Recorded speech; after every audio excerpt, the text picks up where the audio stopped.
Internal Revenue Service IRS tax news. IRS alert. Economic impact payments belong to recipient, not nursing homes or care facilities. IR 2020-121, June 16, 2020. Washington. The Internal Revenue Service today alerted nursing home and other care facilities that economic impact payments, EIPs, generally belong to the recipients, not the organizations providing the care. The IRS issued this reminder following concerns that people and businesses may be taking advantage of vulnerable populations who receive the economic impact payments.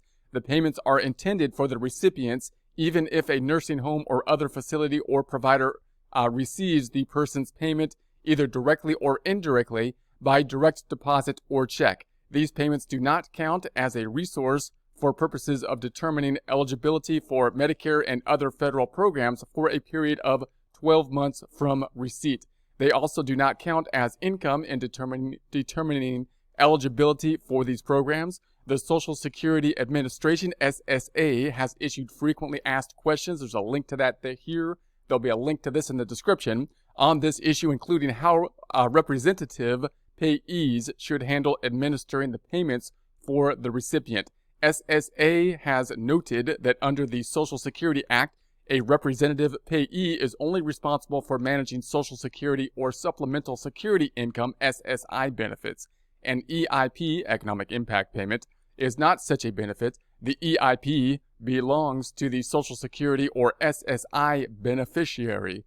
A representative payee should discuss the EIP, Economic Impact Payment, with the beneficiary. If the beneficiary wants to use the EIP, Economic Impact Payment, independently, the representative payee should provide the economic impact payment to the beneficiary. The IRS also noted the economic impact payments do not count as resources that have to be turned over by benefit recipients, such as residents of nursing homes whose care is provided by Medicaid.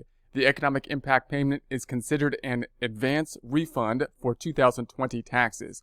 So it is considered a tax refund for benefit purposes. So when you're considering this, remember what they're basically doing. They're saying, hey, we got an economic impact payment. We want to get it out now. We're going to issue it out now. However, we're going to tie it to basically the 2020 tax returns, those which the actual filing of the returns won't happen until 2021.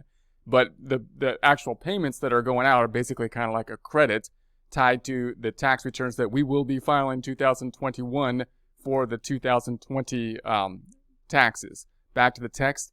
The IRS noted the language in the Form 1040 instructions applying to economic impact payments. Quote, any refund you receive can't be counted as income when determining if you or anyone else is eligible for benefits or assistance or how much you or anyone else can receive under any federal program or under any state or local program financed in whole or in part with federal funds. These programs include temporary assistance for needy families, TANF, Medicaid, Supplemental Security Income, SSI, and Supplemental Nutrition Assistance Programs, formerly food stamps. In addition, when determining eligibility, the refund can't be counted as a resource for at least 12 months after you receive it. So obviously, when you think about these programs, typically to be able to qualify for these programs, you probably have an income limitation or whatnot possibly, and usually then you want your income in order to receive the benefits to be lower, and therefore there's a concern that if you get a recipient or a receipt of an economic impact payment isn't going to push your income up over a level to affect some of these other payments. The general rule seems to be here, no, it shouldn't. It should be a refund that's not included as part of these type of calculations for these types of payments, and therefore shouldn't affect, and usually if they were to be accounted, they would negatively affect because they would make the income go up, which possibly would affect in a negative way how much would be received by these types of programs, and therefore the benefit being that typically you should be able to receive the economic impact payment as a refund and hopefully not have to include them as part of the calculation for some of these items here, which could negatively impact the amount of benefits based on them. So that should be a good thing. So back to the text. Additional information about economic impact payment, EIPs, and representative payees involving Social Security and supplemental security income benefits can be found on SSA's website. There's a link to that here. There'll be a link to this in the description. Additional information on EIPs, economic impact payments, can be found at irs.gov/EIP FAQ. There's a link to that here. There'll be a link to this in the description.